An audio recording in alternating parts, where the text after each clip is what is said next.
Acres of Diamonds by Russell H. Conwell, Part 8. 5. Gift for Inspiring Others. The constant earnestness of Conwell, his desires to let no chance slip by of helping a fellow man, puts often into his voice, when he preaches, a note of eagerness, of anxiety. But when he prays, when he turns to God, his manner undergoes a subtle and unconscious change.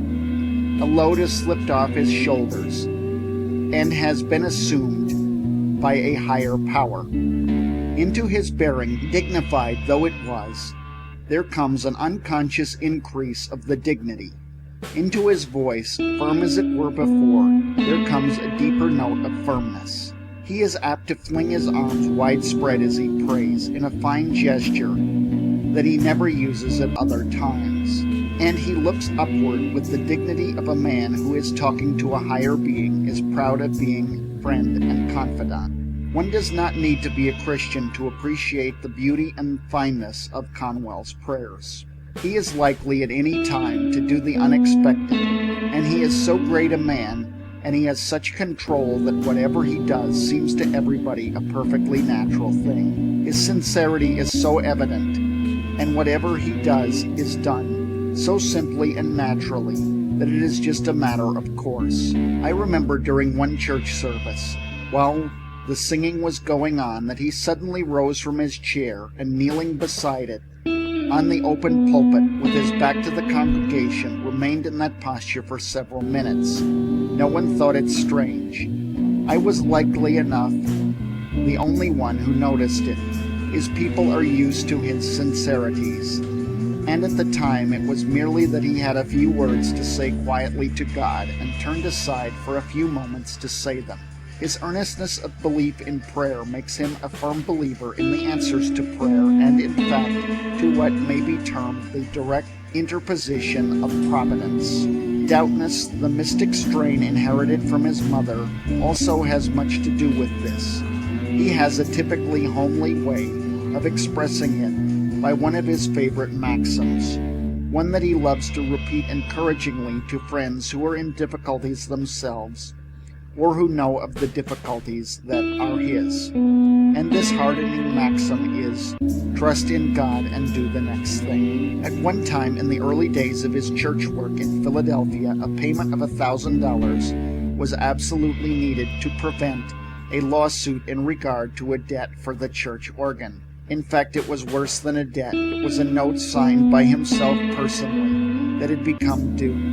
He was always ready to assume personal responsibilities for debts of his church, and failure to meet the note would mean a measure of disgrace as well as marked church discouragement. He had tried all the sources that seemed open to him, but in vain. He could not openly appeal to the church members in this case, for it was in the early days of his pastorate, and his zeal for the organ, his desire for determination to have it as a necessary part of the church equipment, had outrun the judgment of some of his best friends, including that of the deacon who had gone to Massachusetts for him. They had urged a delay till other expenses were met, and he had acted against their advice. He had tried such friends as he could, and had tried prayer, but there was no sign of aid, whether supernatural or natural. And again, literally on the very day which the holder of the note was to begin proceedings against him, a check precisely for the needed $1,000 came to him by mail from a man in the West, a man who was a total stranger to him. It turned out that the man's sister, who was one of the temple membership, had written to her brother of Dr. Conwell's work. She knew nothing of any special need for money, knew nothing whatever of any note or of the demand for $1,000. She merely outlined to her brother what Dr. Conwell was accomplishing, and with such enthusiasm that the brother at once sent the opportune check. At a later time, the sum of $10,000 was importantly needed. It was due. Payment had been promised. It was for some of the construction work of the Temple University buildings.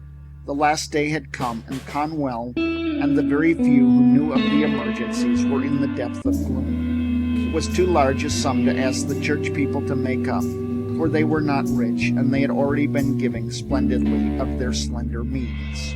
For the church, and then for the university, there was no rich man to turn to. The men famous for enormous charitable gifts have never let themselves be interested in any of the work of Russell Conwell. It would be unkind and gratuitous to suggest that it is because their names could not be personally attached, or because the work of an unpretentious kind among unpretentious people. It need merely be said that neither they nor their agents have carried to aid, except that one of the very richest, whose name is the most distinguished in the entire world as a giver, did once, in response to a strong personal application, give $3,500, this being the extent of the association of the wealthy that any of the varied Conwell work. So when it absolutely necessary to have $10,000, the possibilities of money had been exhausted, whether from congregation or individuals. Russell Conwell, in spite of his superb optimism, is also a man of deep depressions, and this is because of the very fire and fervor of his nature. For always in such a nature there is a balancing. He believes in success. Success must come. Success in itself, almost a religion with him. Success for himself and for all the world who will try for it. But there are times when he is sad and doubtful over some particular possibilities, and he immensely believes in prayer. Faith can move mountains, but always he believes that it is better not to wait for the mountains thus to be moved, but to go right out and get to work at moving them. And once in a while there comes a time when the mountain looms too threatening, even after the bravest efforts and the deepest trust. Such a time has come.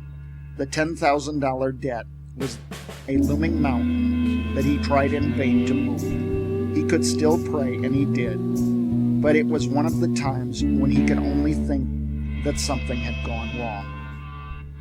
The dean of the university, who has been closely in touch with all of his work for many years, told me of how in a discouragement, which was more notable through contrast with his usual unfailing courage, he left the executive offices for his home a couple of blocks away. He went away with everything looking dark before him. It was Christmas time, but the very fact it being Christmas only added to his depression. Christmas was such an unnatural time for unhappiness. But in a few minutes he came flying back, radiant overjoyed, sparkling with happiness, waving a slip of paper in his hand, which was a check for precisely $10,000. For it had just been drawn out of an envelope handed to him as he reached home by the mail carrier. And it has come so strangely and so naturally, for the check was from a woman who was profoundly interested in his work, and who had sent the check knowing that in a general way it was needed, but without the least idea that there was any immediate need. That was 8 or 9 years ago, but although the donor was told of the time that Dr. Conwell and all of us were most grateful for the gift, it was not until very recently that she was told of how opportune it was, and the change it made in Dr. Conwell. For he is a great man for maxims, and all of us who are associated with him know that one of his favorites is that it will all come out right sometime. And of course, we had a rare opportunity to tell him that he ought never be discouraged, for it is seldom that he is. In the big new church building, the members of the church were vaguely disturbed by noticing, when the structure reached the second story, that at its height, on one side toward the vacant and undoubted land adjoining, there were several doors built that opened literally into nothing but space. When asked about those doors and their purpose, Dr. Conwell would make some casual reply, generally to the effect that they might be excellent as fire escapes. To no one for quite a while did he broach even a hint of the greatest plan that was something on his mind, which was that the buildings of the university someday would stand on the land immediately joining the church. And at that time, the university, the Temple University as it is now called, was not even a college. Although it was probably called a college, Conwell had organized it, and it consisted of a number of classes and teachers, meeting in highly inadequate quarters in two little houses. But the imagination of Conwell early pictured great new buildings with accommodations for thousands. At the time the dream was realized, the imagination became a fact, and now those second-floor doors actually open from the Temple Church into the Temple University. You see, he always thinks big. He dreams big dreams and wins big success. All his life he has talked and preached success, and it is very real and a very practical belief with him that it is just as easy to do a large thing as a small one, and in fact a little easier. And so he naturally does not see why one should be satisfied with the small things in life. If your rooms are big and the people will come and fill them, he likes to say, the same effort that wins small success would rightly directed have won a great success. Think big things and then do them. Most favorite of all maxims with this man of maxims is, let patience have their perfect work. Over and over he loves to say it, and his friends laugh about his love for it, and he knows that they will do and laughs about it himself. I tire them all, he says, for they hear me say it every day. But he says it every day because it means so much to him. It stands in his mind as a constant warning against anger and impatience or overhaste, faults to which his impetuous temperament is prone, though few have ever seen him either angry or impatient or hasty. So well does he exercise self-control. Those who have long known him well have said to me that they have never heard him censure anyone, that his forbearance and kindness are wonderful. He is a sensitive man beneath his composure. He has suffered and keenly when he has been unjustly attacked. He feels pain of that sort for a long time too, for even the passing of the years does not entirely deaden it. When I have been hurt, or when I have talked with annoying cranks, I have tried to let patience have their perfect work, for those very people who have patience with them may afterward be of help. And he went on to talk a little of his early years in Philadelphia, and he said with sadness that it had pained him to meet with opposition, and it had even come from ministers of his own denomination, for he had been so misunderstood and misjudged. But he added, the momentary somberness feeling, even his bitter enemies, had been won over with patience. I could understand a good deal of what he meant, for one of the Baptist ministers of Philadelphia had said to me, with some shame, that at first he actually used to be the case that when Dr. Conwell would enter one of the regular ministers' meetings, all would hold aloof, not a single one stepping forward to meet or greet him. And it was through our jealousy of his success, said the minister vehemently. He has come to this city a stranger and has won instant popularity, and we couldn't stand it. So we pounced upon things that he did that were altogether unimportant. The rest of us were so jealous of his winning throngs that we wouldn't see the good in him, and it hurt Dr. Conwell so much that for 10 years he did not come to our conferences. But all this was changed long ago. Now no minister is so welcomed as he is, and I don't believe that there has ever been a single time since he started coming again that he has not been asked to say something to us. We got over our jealousy long ago, and we all love him. Nor is it only that the clergymen of his own denomination admire him. Not long ago, such having been Dr. Conwell's triumph in the city of his adoption, that the rector of the most powerful and aristocratic church in Philadelphia voluntarily paid lofty tribute to his aims and ability, his work, and his personal worth. He is an inspiration to his brothers in the ministry of Jesus Christ. So this Episcopalian lector wrote, for he is a friend of all that is good and a foe that is all of evil, a strength to the weak, a comforter to the sorrowing, a man of God. These words came from the heart of one who loves, honors, and reverences him for his character and his deeds. Dr. Conwell did some beautiful and unusual things in his church, instituted some beautiful and unusual customs, and one can see how narrow and hasty criticism charged him long ago with sensationalism. charges long since forgotten, except through the hurt still felt by Dr. Conwell himself. They used to charge me with making a circus of the church, as if it were possible for me to make a circus of the church. And his tone was one that grieved amusement after all these years. But he was original and he was popular, and therefore there were misunderstandings and jealousy. His Easter services, for example, years ago, became widely talked of and eagerly anticipated, because each sermon would be wrought around some fine symbol, and he would hold in his hand, in the pulpit, a blue robin's egg, or a white dove, or a stem of lilies, or whatever he had chosen as the particular symbol for the particular sermon.